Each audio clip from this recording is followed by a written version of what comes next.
మాస్కుల రోజులు మళ్ళీ వస్తున్నాయా? కరోనా మళ్ళీ ప్రపంచాన్ని భయపెట్టబోతూ ఉందా? 2020 నాటి చేదు జ్ఞాపకాలు, ఆ భయంకర దృశ్యాలు ఇంకోసారి వెంటాడబోతూ ఉన్నాయా? సింగపూర్లో ఒక్కసారిగా పెరిగిన కరోనా కేసులు ఇప్పుడు ప్రపంచ దేశాలను కలవరపెడుతూ ఉన్నాయి. మరి ఇది కొత్త మహమ్మారికి ప్రారంభమా, లేకపోతే సాధారణ వైరల్ వేవ్ మాత్రమేనా? అసలు దీనివల్ల భారత్పై ఎలాంటి ప్రభావం ఉండబోతుంది? సింగపూర్ కరోనా సర్జ్పై ఆర్టీవీ స్పెషల్ స్టోరీ. స్కిప్ చేయకుండా ఆఖరి వరకు చూడండి. హలో, నమస్తే, వెల్కమ్ టు ఆర్టీవీ. నేను సచిన్. ఏషియాలో మోస్ట్ డిసిప్లైన్డ్గా ఉండే కంట్రీస్లో ఒకటి Singapore, undoubtedly. In fact no dispute దీంట్లో. కరోనా టైంలో కూడా ఆ దేశం అత్యంత కఠిన చర్యలకు ఉపక్రమించింది. అలాంటి దేశాన్ని ఇప్పుడు కరోనా మహమ్మారి మళ్ళీ భయపెడుతూ ఉంది. అక్కడ ఒక్కసారిగా కోవిడ్ కేసులు పెరగడం ప్రపంచ దేశాలను ఆందోళనకు గురి చేస్తూ ఉంది.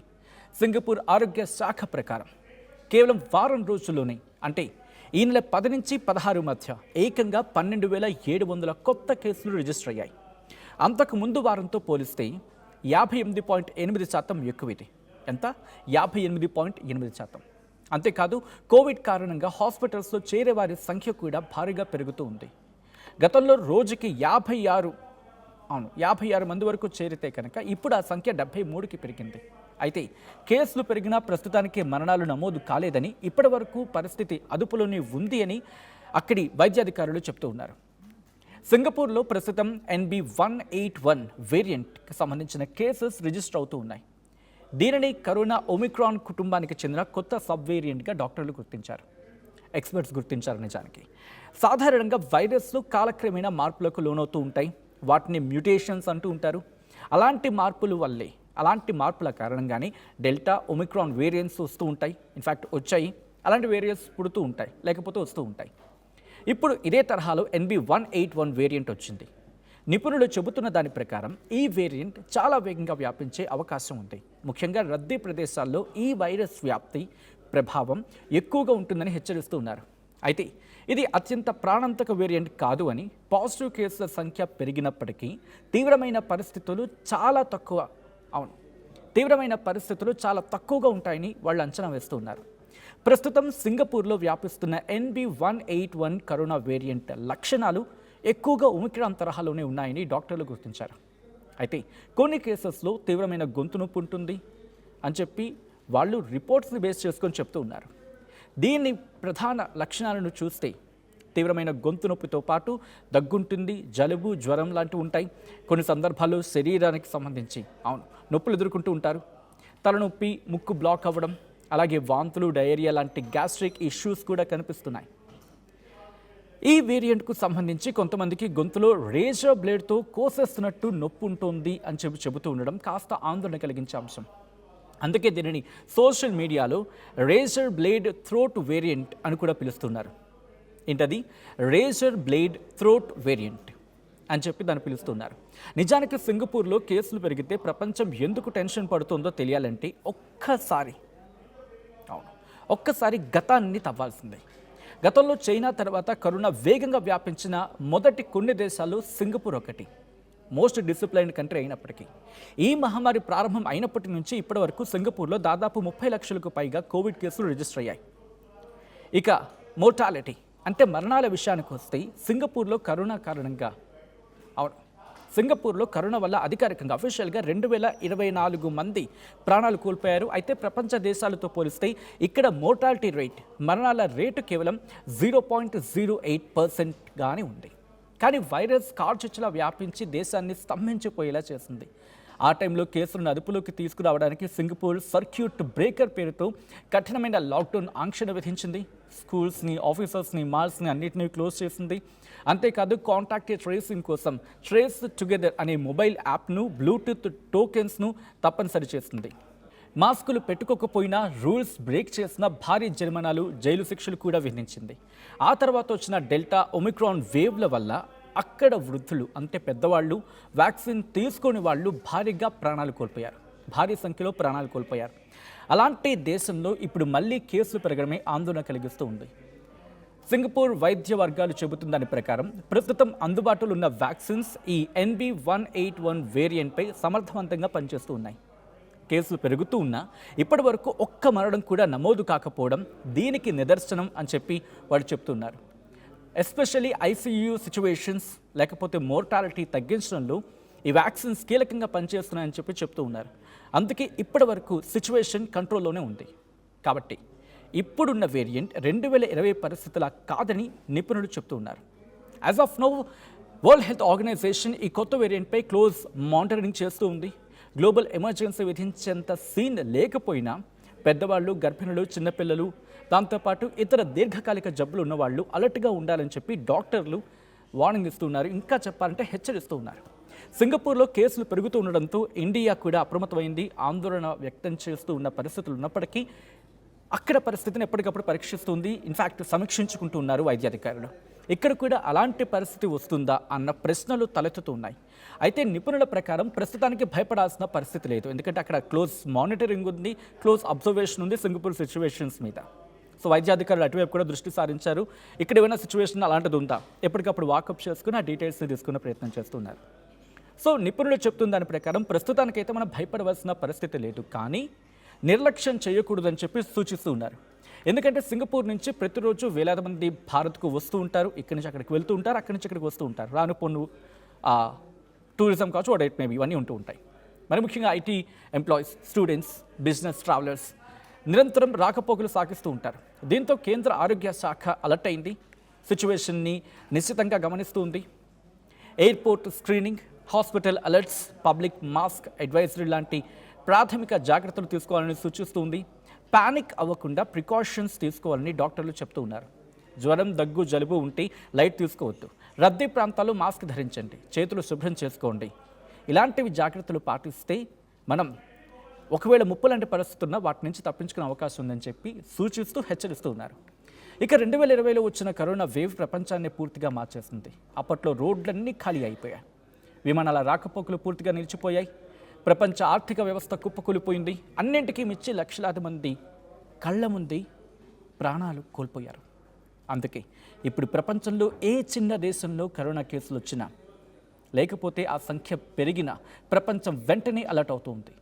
అందులోనే సింగపూర్ లాంటి ఇంటర్నేషనల్ ట్రావెల్ హబ్, అక్కడ కేసులు పెరిగాయంటే ఇతర దేశాలకు కూడా వైరస్ అత్యంత వేగంగా వ్యాప్తి చెందే ప్రమాదం ఉందని నిపుణులు హెచ్చరిస్తున్నారు. అందుకే ఇప్పుడు సింగపూర్ సర్చ్ ప్రపంచవ్యాప్తంగా ఇంత పెద్ద చర్చకు దారితీస్తుంది. మరి దీనిపై మీ అభిప్రాయం ఏంటి? కామెంట్ చేయండి. మాస్కుల రోజులు మళ్ళీ వస్తున్నాయా? కరోనా మళ్ళీ ప్రపంచాన్ని భయపెట్టబోతూ ఉందా? 2020 నాటి చేదు జ్ఞాపకాలు, ఆ భయంకర దృశ్యాలు ఇంకోసారి వెంటాడబోతూ ఉన్నాయా? సింగపూర్లో ఒక్కసారిగా పెరిగిన కరోనా కేసులు ఇప్పుడు ప్రపంచ దేశాలను కలవరపెడుతూ ఉన్నాయి. మరి ఇది కొత్త మహమ్మారికి ప్రారంభమా, లేకపోతే సాధారణ వైరల్ వేవ్ మాత్రమేనా? అసలు దీనివల్ల భారత్పై ఎలాంటి ప్రభావం ఉండబోతుంది? సింగపూర్ కరోనా సర్జ్పై ఆర్టీవీ స్పెషల్ స్టోరీ. స్కిప్ చేయకుండా ఆఖరి వరకు చూడండి. హలో, నమస్తే, వెల్కమ్ టు ఆర్టీవీ. నేను సచిన్. ఏషియాలో మోస్ట్ డిసిప్లైన్డ్గా ఉండే కంట్రీస్లో ఒకటి Singapore, undoubtedly. In fact no dispute దీంట్లో. కరోనా టైంలో కూడా ఆ దేశం అత్యంత కఠిన చర్యలకు ఉపక్రమించింది. అలాంటి దేశాన్ని ఇప్పుడు కరోనా మహమ్మారి మళ్ళీ భయపెడుతూ ఉంది. అక్కడ ఒక్కసారిగా కోవిడ్ కేసులు పెరగడం ప్రపంచ దేశాలను ఆందోళనకు గురిచేస్తూ ఉంది. సింగపూర్ ఆరోగ్య శాఖ ప్రకారం కేవలం వారం రోజుల్లోనే, అంటే ఈ నెల 10 నుంచి 16 మధ్య ఏకంగా 12,700 కొత్త కేసులు రిజిస్టర్ అయ్యాయి.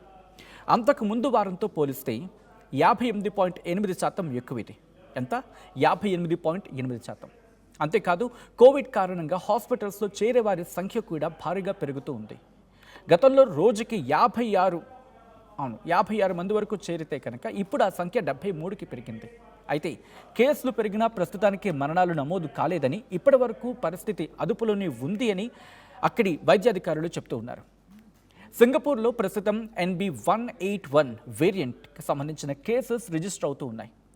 దీనిని కరోనా ఒమిక్రాన్ కుటుంబానికి చెందిన కొత్త సబ్ వేరియంట్గా డాక్టర్లు గుర్తించారు, ఎక్స్పర్ట్స్ గుర్తించారు. నిజానికి సాధారణంగా వైరస్లు కాలక్రమేణా మార్పులకు లోనవుతూ ఉంటాయి. వాటిని మ్యూటేషన్స్ అంటూ ఉంటారు. అలాంటి మార్పుల కారణంగానే డెల్టా, ఒమిక్రాన్ వేరియంట్స్ వస్తూ ఉంటాయి. ఇన్ఫ్యాక్ట్ వచ్చాయి. అలాంటి వేరియంట్స్ పుడుతూ ఉంటాయి, లేకపోతే వస్తూ ఉంటాయి. ఇప్పుడు ఇదే తరహాలో NB181 వేరియంట్ వచ్చింది. నిపుణులు చెబుతున్న దాని ప్రకారం ఈ వేరియంట్ చాలా వేగంగా వ్యాపించే అవకాశం ఉంది. ముఖ్యంగా రద్దీ ప్రదేశాల్లో ఈ వైరస్ వ్యాప్తి ప్రభావం ఎక్కువగా ఉంటుందని హెచ్చరిస్తూ ఉన్నారు. అయితే ఇది అత్యంత ప్రాణాంతక వేరియంట్ కాదు అని, పాజిటివ్ కేసుల సంఖ్య పెరిగినప్పటికీ తీవ్రమైన పరిస్థితులు చాలా తక్కువగా ఉంటాయని వాళ్ళు అంచనా వేస్తూ ఉన్నారు. ప్రస్తుతం సింగపూర్లో వ్యాపిస్తున్న NB181 కరోనా వేరియంట్ లక్షణాలు ఎక్కువగా ఒమిక్రాన్ తరహాలోనే ఉన్నాయని డాక్టర్లు గుర్తించారు. అయితే కొన్ని కేసెస్లో తీవ్రమైన గొంతు నొప్పి ఉంటుంది అని చెప్పి వాళ్ళు రిపోర్ట్స్ని బేస్ చేసుకొని చెప్తూ ఉన్నారు. దీని ప్రధాన లక్షణాలను చూస్తే తీవ్రమైన గొంతు నొప్పితో పాటు దగ్గుంటుంది, జలుబు, జ్వరం లాంటివి ఉంటాయి. కొన్ని సందర్భాల్లో శరీరానికి సంబంధించి నొప్పులు ఎదుర్కొంటూ ఉంటారు. తలనొప్పి, ముక్కు బ్లాక్ అవ్వడం, అలాగే వాంతులు, డయేరియా లాంటి గ్యాస్ట్రిక్ ఇష్యూస్ కూడా కనిపిస్తున్నాయి. ఈ వేరియంట్కు సంబంధించి కొంతమందికి గొంతులో రేజర్ బ్లేడ్తో కోసేస్తున్నట్టు నొప్పి ఉంటుంది అని చెబుతూ ఉండడం కాస్త ఆందోళన కలిగించే అంశం. అందుకే దీనిని సోషల్ మీడియాలో రేజర్ బ్లేడ్ థ్రోట్ వేరియంట్ అని కూడా పిలుస్తున్నారు. ఏంటది? రేజర్ బ్లేడ్ థ్రోట్ వేరియంట్ అని చెప్పి దాన్ని పిలుస్తున్నారు. నిజానికి సింగపూర్లో కేసులు పెరిగితే ప్రపంచం ఎందుకు టెన్షన్ పడుతుందో తెలియాలంటే ఒక్కసారి గతాన్ని తవ్వాల్సిందే. గతంలో చైనా తర్వాత కరోనా వేగంగా వ్యాపించిన మొదటి కొన్ని దేశాల్లో సింగపూర్ ఒకటి. మోస్ట్ డిసిప్లైన్డ్ కంట్రీ అయినప్పటికీ ఈ మహమ్మారి ప్రారంభం అయినప్పటి నుంచి ఇప్పటి వరకు సింగపూర్లో దాదాపు 30 లక్షలకు పైగా కోవిడ్ కేసులు రిజిస్టర్ అయ్యాయి. ఇక మోర్టాలిటీ అంటే మరణాల విషయానికి వస్తే సింగపూర్లో కరోనా వల్ల అధికారికంగా అఫీషియల్గా 2024 మంది ప్రాణాలు కోల్పోయారు. అయితే ప్రపంచ దేశాలతో పోలిస్తే ఇక్కడ మోర్టాలిటీ రేట్, మరణాల రేటు కేవలం 0.08%గానే ఉంది. కానీ వైరస్ కార్చిచ్చులా వ్యాపించి దేశాన్ని స్తంభించిపోయేలా చేసింది. ఆ టైంలో కేసులను అదుపులోకి తీసుకురావడానికి సింగపూర్ సర్క్యూట్ బ్రేకర్ పేరుతో కఠినమైన లాక్డౌన్ ఆంక్షను విధించింది. స్కూల్స్ని, ఆఫీసర్స్ని, మాల్స్ని అన్నింటినీ క్లోజ్ చేసింది. అంతేకాదు కాంటాక్ట్ ట్రేసింగ్ కోసం ట్రేస్ టుగెదర్ అనే మొబైల్ యాప్ను, బ్లూటూత్ టోకెన్స్ను తప్పనిసరి చేసింది. మాస్కులు పెట్టుకోకపోయినా, రూల్స్ బ్రేక్ చేసిన భారీ జరిమానాలు, జైలు శిక్షలు కూడా విధించింది. ఆ తర్వాత వచ్చిన డెల్టా, ఒమిక్రాన్ వేవ్ల వల్ల అక్కడ వృద్ధులు అంటే పెద్దవాళ్ళు, వ్యాక్సిన్ తీసుకోని వాళ్ళు భారీ సంఖ్యలో ప్రాణాలు కోల్పోయారు. అలాంటి దేశంలో ఇప్పుడు మళ్ళీ కేసులు పెరగడమే ఆందోళన కలిగిస్తూ ఉంది. సింగపూర్ వైద్య వర్గాలు చెబుతున్న దాని ప్రకారం ప్రస్తుతం అందుబాటులో ఉన్న వ్యాక్సిన్స్ ఈ NB181 వేరియంట్పై సమర్థవంతంగా పనిచేస్తూ ఉన్నాయి. కేసులు పెరుగుతూ ఉన్నా ఇప్పటి వరకు ఒక్క మరణం కూడా నమోదు కాకపోవడం దీనికి నిదర్శనం అని చెప్పి వాళ్ళు చెప్తున్నారు. ఎస్పెషల్లీ ICU సిచ్యువేషన్స్ లేకపోతే మోర్టాలిటీ తగ్గించడంలో ఈ వ్యాక్సిన్స్ కీలకంగా పనిచేస్తున్నాయని చెప్పి చెప్తూ ఉన్నారు. అందుకే ఇప్పటి వరకు సిచ్యువేషన్ కంట్రోల్లోనే ఉంది. కాబట్టి ఇప్పుడున్న వేరియంట్ 2020 పరిస్థితుల కాదని నిపుణులు చెప్తూ ఉన్నారు. As of now World Health Organization ఈ కొత్త వేరియంట్పై క్లోజ్ మానిటరింగ్ చేస్తూ ఉంది. గ్లోబల్ ఎమర్జెన్సీ విధించేంత సీన్ లేకపోయినా పెద్దవాళ్ళు, గర్భిణులు, చిన్నపిల్లలు, దాంతోపాటు ఇతర దీర్ఘకాలిక జబ్బులు ఉన్నవాళ్ళు అలర్ట్గా ఉండాలని చెప్పి డాక్టర్లు వార్నింగ్ ఇస్తున్నారు. ఇంకా చెప్పాలంటే హెచ్చరిస్తూ ఉన్నారు. సింగపూర్లో కేసులు పెరుగుతూ ఉండడంతో ఇండియా కూడా అప్రమత్తమైంది. ఆందోళన వ్యక్తం చేస్తూ ఉన్న పరిస్థితులు ఉన్నప్పటికీ అక్కడ పరిస్థితిని ఎప్పటికప్పుడు పరీక్షిస్తుంది. ఇన్ఫ్యాక్ట్ సమీక్షించుకుంటూ ఉన్నారు వైద్యాధికారులు. ఇక్కడ కూడా అలాంటి పరిస్థితి వస్తుందా అన్న ప్రశ్నలు తలెత్తుతూ ఉన్నాయి. అయితే నిపుణుల ప్రకారం ప్రస్తుతానికి భయపడాల్సిన పరిస్థితి లేదు. ఎందుకంటే అక్కడ క్లోజ్ మానిటరింగ్ ఉంది, క్లోజ్ అబ్జర్వేషన్ ఉంది సింగపూర్ సిచ్యువేషన్స్ మీద. సో వైద్యాధికారులు అటువైపు కూడా దృష్టి సారించారు. ఇక్కడ ఏమైనా సిచ్యువేషన్ అలాంటిది ఉందా ఎప్పటికప్పుడు వాకప్ చేసుకుని ఆ డీటెయిల్స్ తీసుకునే ప్రయత్నం చేస్తున్నారు. సో నిపుణులు చెప్తున్న దాని ప్రకారం ప్రస్తుతానికైతే మనం భయపడవలసిన పరిస్థితి లేదు, కానీ నిర్లక్ష్యం చేయకూడదని చెప్పి సూచిస్తూ ఉన్నారు. ఎందుకంటే సింగపూర్ నుంచి ప్రతిరోజు వేలాది మంది భారత్కు వస్తూ ఉంటారు. ఇక్కడి నుంచి అక్కడికి వెళ్తూ ఉంటారు, అక్కడి నుంచి ఇక్కడికి వస్తూ ఉంటారు. రాను పొన్ను టూరిజం కావచ్చు, వాట్ ఇట్ మేబీ, ఇవన్నీ ఉంటూ ఉంటాయి. మరి ముఖ్యంగా IT employees, students, business travellers నిరంతరం రాకపోకలు సాగిస్తూ ఉంటారు. దీంతో కేంద్ర ఆరోగ్య శాఖ అలర్ట్ అయింది. సిచ్యువేషన్ని నిశ్చితంగా గమనిస్తూ ఉంది. Airport screening, hospital alerts, public mask advisory లాంటి ప్రాథమిక జాగ్రత్తలు తీసుకోవాలని సూచిస్తుంది. పానిక్ అవ్వకుండా ప్రికాషన్స్ తీసుకోవాలని డాక్టర్లు చెప్తూ ఉన్నారు. జ్వరం, దగ్గు, జలుబు ఉంటే లైట్ తీసుకోవద్దు. రద్దీ ప్రాంతాల్లో మాస్క్ ధరించండి, చేతులు శుభ్రం చేసుకోండి. ఇలాంటివి జాగ్రత్తలు పాటిస్తే మనం ఒకవేళ ముప్పు లాంటి పరిస్థితున్నా వాటి నుంచి తప్పించుకునే అవకాశం ఉందని చెప్పి సూచిస్తూ హెచ్చరిస్తూ ఉన్నారు. ఇక 2020లో వచ్చిన కరోనా వేవ్ ప్రపంచాన్ని పూర్తిగా మార్చేసింది. అప్పట్లో రోడ్లన్నీ ఖాళీ అయిపోయాయి. విమానాల రాకపోకలు పూర్తిగా నిలిచిపోయాయి. ప్రపంచ ఆర్థిక వ్యవస్థ కుప్పకూలిపోయింది. అన్నింటికీ మించి లక్షలాది మంది కళ్ళ ముందే ప్రాణాలు కోల్పోయారు. అందుకే ఇప్పుడు ప్రపంచంలో ఏ చిన్న దేశంలో కరోనా కేసులు వచ్చినా లేకపోతే ఆ సంఖ్య పెరిగినా ప్రపంచం వెంటనే అలర్ట్ అవుతుంది. అందులోనూ సింగపూర్ లాంటి ఇంటర్నేషనల్ ట్రావెల్ హబ్, అక్కడ కేసులు పెరిగాయంటే ఇతర దేశాలకు కూడా వైరస్ అత్యంత వేగంగా వ్యాప్తి చెందే ప్రమాదం ఉందని నిపుణులు హెచ్చరిస్తున్నారు. అందుకే ఇప్పుడు సింగపూర్ సల్చ్ ప్రపంచవ్యాప్తంగా ఇంత పెద్ద చర్చకు దారితీస్తుంది. మరి దీనిపై మీ అభిప్రాయం ఏంటి? కామెంట్ చేయండి.